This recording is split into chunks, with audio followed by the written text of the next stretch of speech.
La gestión del riesgo de desastres ha sido históricamente reactiva, centrada en la respuesta a los eventos cuando ya han ocurrido. Hoy en día, el enfoque debe evolucionar hacia una gestión integral del riesgo que contemple no solo la respuesta.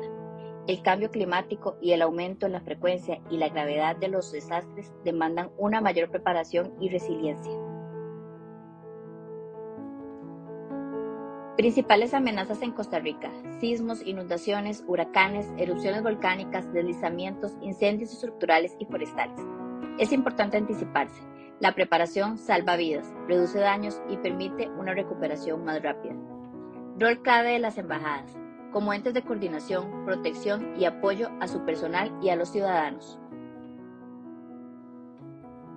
Datos relevantes. Provincia de Punta Arenas con mayor valor de daños. Comunidades recurrentes. Se da un colapso recurrente de diques y se da una solución paliativa. La reubicación parcial de la infraestructura. Se da un incremento de la vulnerabilidad, cambio en la intensidad. En la última década se presentaron 3.852 desastres. 780.000 personas murieron, más de 2 millones de personas afectadas, entre terremotos y tormentas con un 22% y temperaturas extremas con un 11%, las que fueron más mortíferas. Bueno, a partir de estos datos que hemos visto y en conmemoración del 13 de octubre, Día Internacional para la Reducción del Riesgo por Desastres, tenemos la oportunidad de conversar con nuestro colega Ramón Araya Araya. Les voy a presentar a Ramón. Él es jefe de la Unidad de Normalización y Asesoría de la Comisión Nacional de Prevención de Riesgo y Atención de Emergencias. Desde 1999 ha trabajado en la comisión, primero como oficial de operaciones en diferentes regiones del país, y desde el 2013 está en el puesto de jefatura de la unidad. A lo largo de estos años ha estado tanto en el campo, como en la atención de emergencias y en la parte técnica y estratégica, más en estos últimos años, generando lineamientos que fortalecen la gestión del riesgo en Costa Rica. Así que bueno, agradecerle muchísimo el espacio, primero que todo, y bueno, quisiera que introduciéramos este tema profundizando un poco en qué entendemos por gestión del riesgo. Bueno, aquí es importante, cuando nosotros hablamos de gestión del riesgo, incluye todas aquellas acciones, tanto prospectivas, correctivas, como reactivas, que podemos desarrollar para reducir el riesgo de desastres en los territorios. Cuando hablamos de acciones, por ejemplo, a nivel prospectivo, es planificar el futuro sin incrementar las vulnerabilidades, sin crear nuevos riesgos. Cuando hablamos un poco de esa gestión correctiva, es reducir el riesgo de lo que está a punto de materializarse, esas vulnerabilidades que hemos ido construyendo a lo largo de la historia y que podrían en cualquier momento materializarse en un incidente o en un evento que nos afecte a nivel de familias, de comunidad, de organizaciones, de centros laborales. Y cuando hablamos de la gestión más reactiva, son todas esas acciones propiamente que nosotros tenemos que hacer a nivel tanto de preparación como de respuesta ante situaciones de emergencia. Y por supuesto, importantísimo, los procesos de recuperación a nivel de infraestructura, obras, servicios. Y por supuesto también para nosotros es importantísimo la recuperación de los medios de vida de la población. La población muchas veces ve afectada elementos esenciales, qué sé yo, un horno de barro que le permite a una señora poder hacer pan para vender y demás. Tal vez para una institución es insignificante, pero para una familia es estratégico y es vital. Claro, ahí los factores multicausales que implican la gestión del riesgo.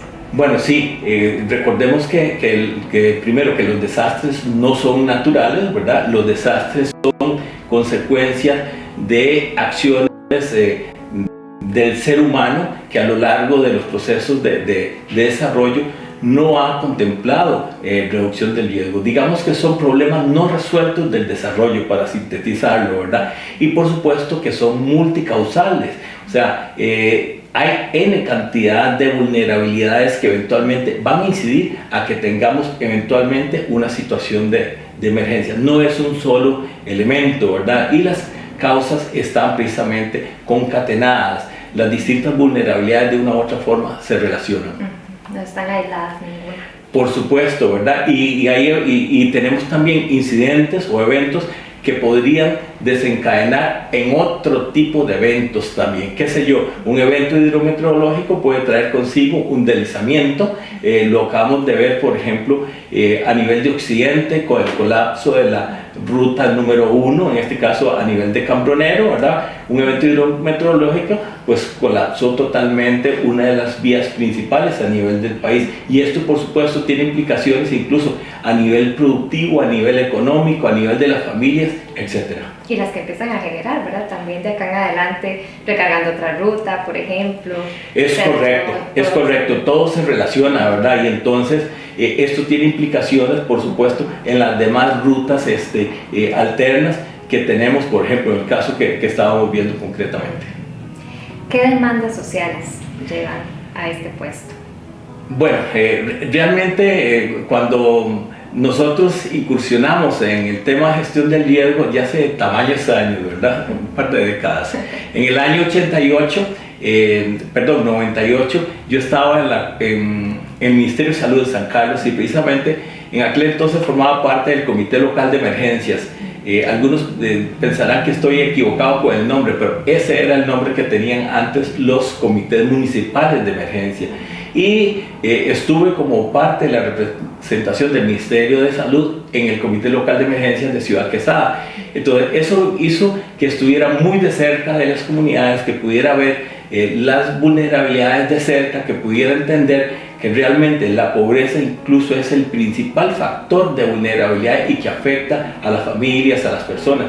Las familias no terminan viviendo en los cauces de los ríos porque les gusta vivir ahí, lo hacen porque no tienen otra, porque hay una necesidad. Entonces, para mí eso es un factor que de una u otra forma me atrajo, ¿verdad? La temática, e hizo que hiciera en aquel entonces un cambio desde el Ministerio de Salud a la Comisión Nacional de Prevención de Riesgos y Atención de Emergencias. Qué importante esa parte de las responsabilidades también, porque muchas veces cuando vemos noticias, muchas veces se responsabiliza a las personas, ¿verdad?, de las situaciones vividas, y hay toda una responsabilidad de actores involucrados, ¿verdad?, en esos eventos que se dan. Por supuesto, y es importantísimo lo que estás planteando, porque a veces le achacamos toda la responsabilidad tal vez a alguno de los actores, pero lo que es la gestión del riesgo y también los desastres como eventos materializados son responsabilidad de todos, de las personas, de las familias, de la comunidad, de las instituciones del Estado costarricense, pero también de la empresa privada. O sea que todos somos parte, digamos, del problema, pero también somos parte de la solución, ¿verdad? Esto es importantísimo de decir. A manera de ejemplo, la cultura japonesa, los fumadores, cuando salen a las calles llevan una cajetilla o cajita donde van depositando la ceniza de los cigarros. Nosotros nos hemos acostumbrado a convertir nuestros ríos, nuestras quebradas en verdaderos vertederos de basura o de residuos, ¿verdad? Entonces, la gestión del riesgo es un tema también cultural. Entonces, debemos cambiar prácticas culturales incluso a nivel de la población, de tal forma que como personas podemos incidir, pero también como instituciones también necesariamente tenemos que incidir en temas de planificación y de presupuestación en gestión del riesgo. O sea, no es presupuestar necesariamente para atender la emergencia, que también es importante que lo hagamos, es acciones para reducir el riesgo de acuerdo a las competencias que cada una de las organizaciones tiene, y el sector privado por supuesto que también es importante que lo haga. De hecho, una de las cosas en las que primero tienen que trabajar es en la elaboración de planes de preparativos y respuesta. Qué importante el ejemplo que mencionó, ¿verdad? Porque inclusive la parte del reciclaje puede ser una acción que la gente puede creer que es muy pequeña, puede significar muchas cosas, ¿verdad? Una cosa como lo del cigarro, ¿verdad?, puede significar también montones, ¿verdad?, en el aporte para poder gestionar, ¿verdad?, y de hacer algo diferente, ¿verdad?, como sociedad en la gestión cotidiana. Claro, por eso es que planteamos que la gestión del riesgo es un tema también cultural. Si nosotros cambiamos prácticas culturales, estamos haciendo reducción del riesgo.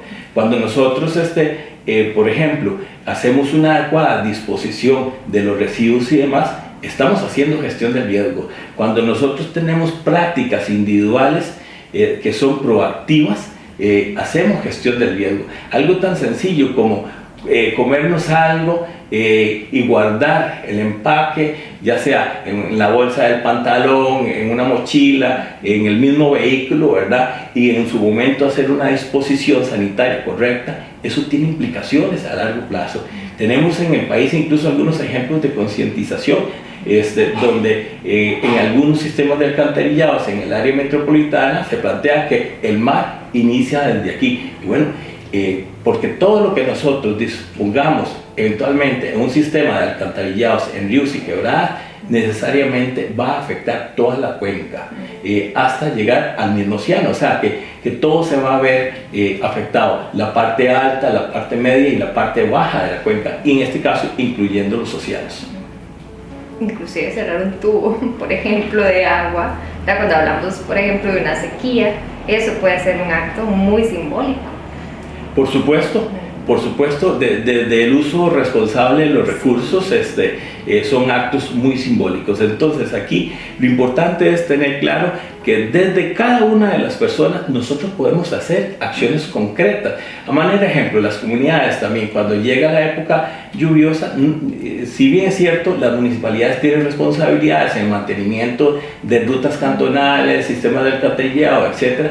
De las comunidades conocemos ejemplos importantísimos donde se organiza y antes de que ingrese la época lluviosa hacen una limpieza del sistema de alcantarillas en rutas, por lo menos lo visualizamos mucho en la parte rural. Esto se sigue dando, no tanto así digamos en el área urbana. Entonces siempre vamos a poder necesariamente hacer acciones desde nuestro ámbito, desde nuestra vivencia cotidiana, ¿verdad?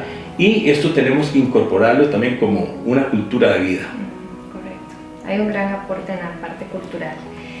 ¿Qué acciones se desarrollan desde su lugar de trabajo, desde la comisión?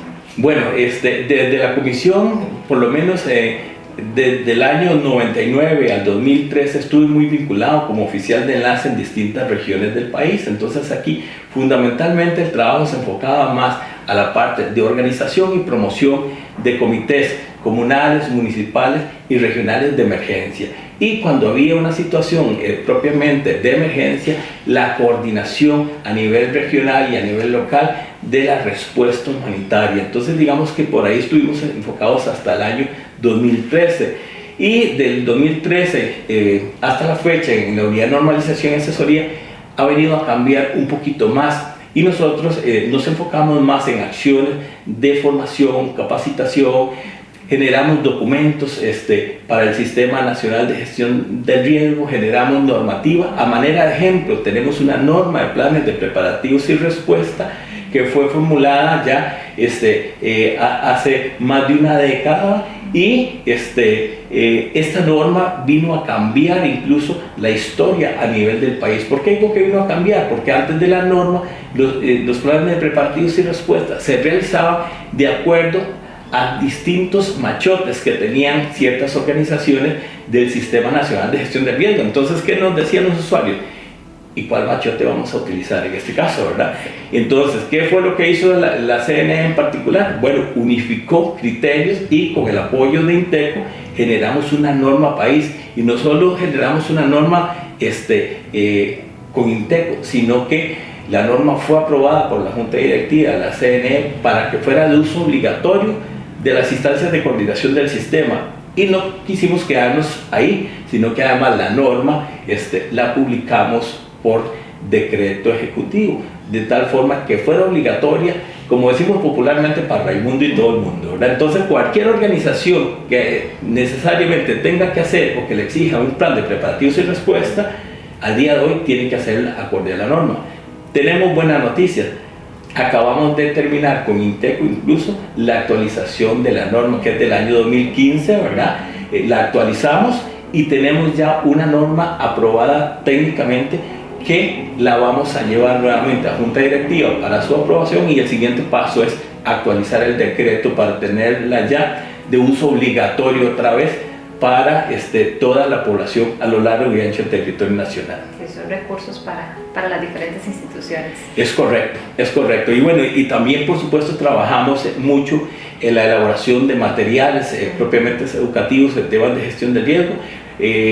en cursos concretamente también. A manera de ejemplo, en este momento se está desarrollando un curso de gestión del riesgo y cambio climático para gobiernos locales. Es una apuesta que hemos hecho y todos los años generamos una versión distinta, pero igual lo hacemos para el sector educación. El sector educación todos los años generamos también una nueva propuesta.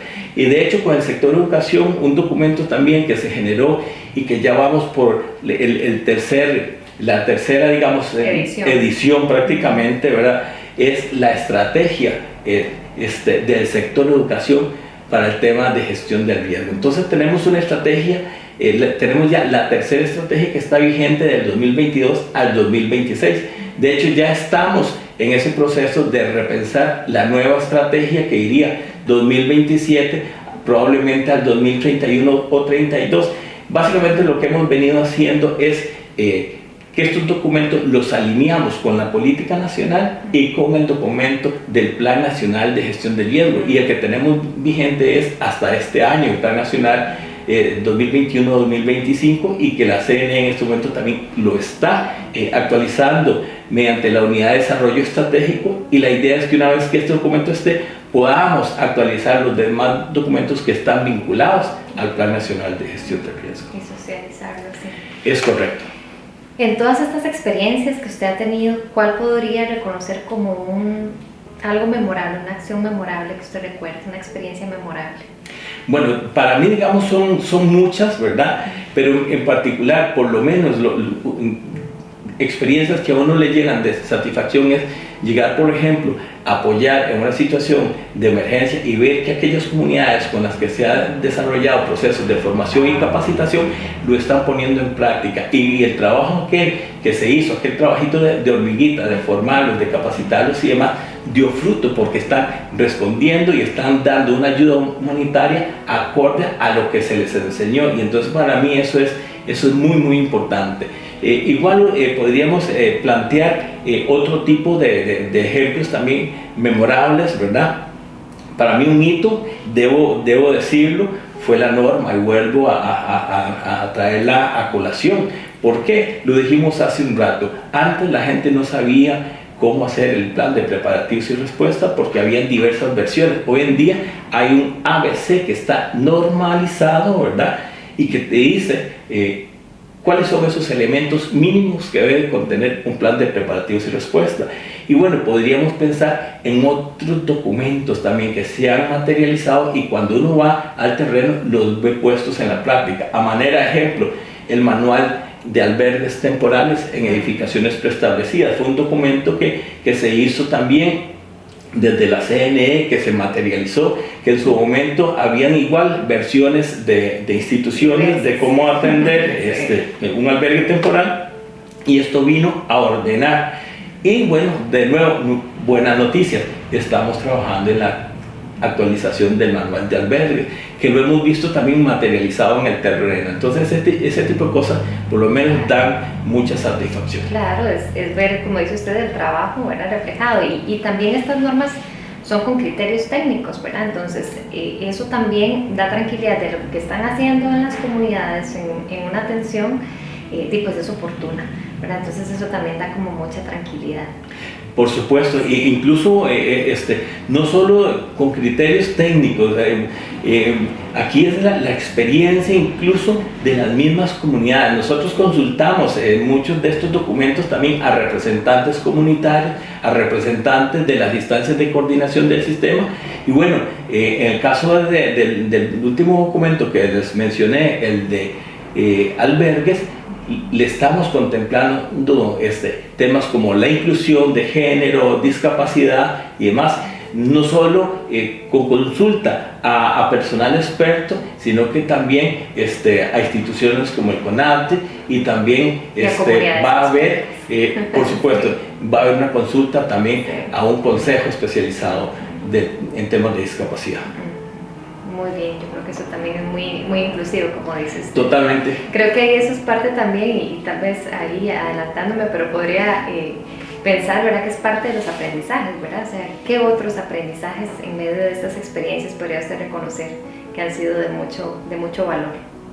Bueno, aprendizaje pues, son muchos, pero aquí algo importante que hay que entender es que la gestión del riesgo dura y pura muchas veces no se ve, porque al final cuando usted hace las cosas bien, ¿cuál va a ser la implicación a futuro? Que la obra que se diseñó bien no se va a ver afectada.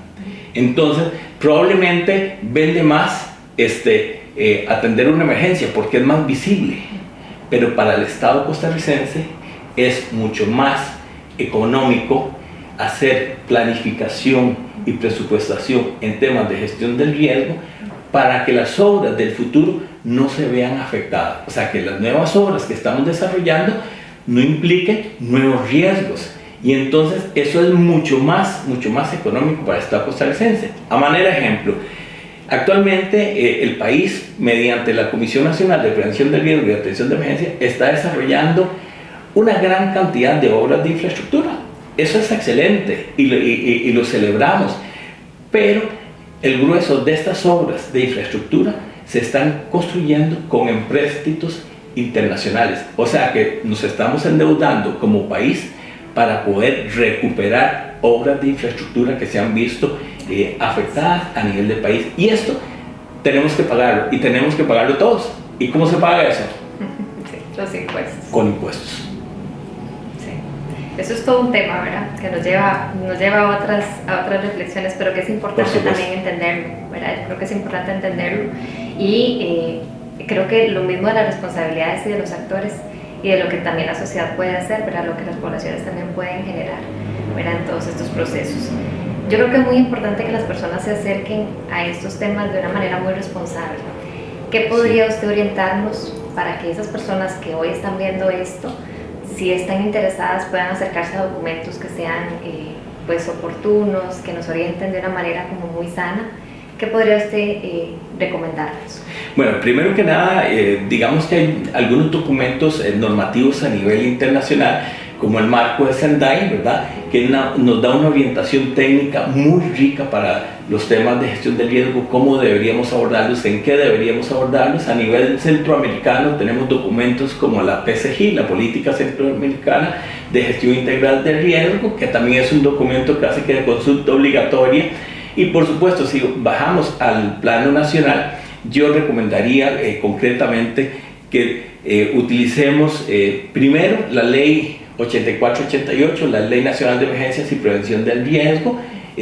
Tenemos una política nacional de gestión del riesgo vigente hasta el 2030 y tenemos un plan nacional de gestión del riesgo vigente hasta este año, al 2025. Próximamente tendremos el nuevo, el 2026-2030. Estos documentos son básicos, son como la carta de navegación para los temas a nivel de país, y después podríamos empezar a repensar otro tipo de documentación que se ha venido generando. Yo les mencioné ya la norma de planes de preparativos y respuesta, les mencioné la estrategia de gestión del riesgo del sector de educación, tenemos documentos especializados como manual de albergue, etc. Siempre recomendamos consultemos páginas oficiales. En las redes sociales circula N cantidad de información falsa, ¿verdad? Entonces la recomendación aquí es que utilicemos las fuentes oficiales. De hecho, incluso cuando utilizamos inteligencia artificial para consultar sobre estos temas, nos damos cuenta que la inteligencia artificial también se alimenta de todo lo que hay en la red. Y si en la red hay basura, la inteligencia artificial probablemente nos va a producir más basura. Entonces tenemos que tener mucho cuidado cuando hacemos uso precisamente de herramientas como la inteligencia artificial. Fuentes oficiales, las instituciones del Sistema Nacional de Gestión de Riesgo. Fuentes especializadas, pensemos en organismos científicos técnicos, tenemos una red sismológica nacional, tenemos un OPSICORI, tenemos el Instituto Meteorológico Nacional. En temas propiamente que tenga que ver con preparativos y respuestas, las instituciones de primera respuesta del Estado costarricense. Igual, si tenemos una situación de emergencia, pues recurrir siempre en forma responsable a llamar al 911. Excelente, Ramón. muchísimas gracias por todos estos insumos. Creo que realmente nos lleva a repensar mucho la participación que también como sociedad podemos hacer en la gestión del riesgo. Nos damos cuenta también que no es algo meramente nacional o de una zona rural o de una zona urbana, sino que es algo que tiene que ver a nivel mundial y que es algo que si no le ponemos atención ahorita, ¿verdad? Pues vamos a tener más trabajo después. Entonces creo que es hacerlo ahorita para que a futuro sea un poco más llevadero. Así que muchísimas gracias, Ramón, por todos sus aportes. Con mucho gusto.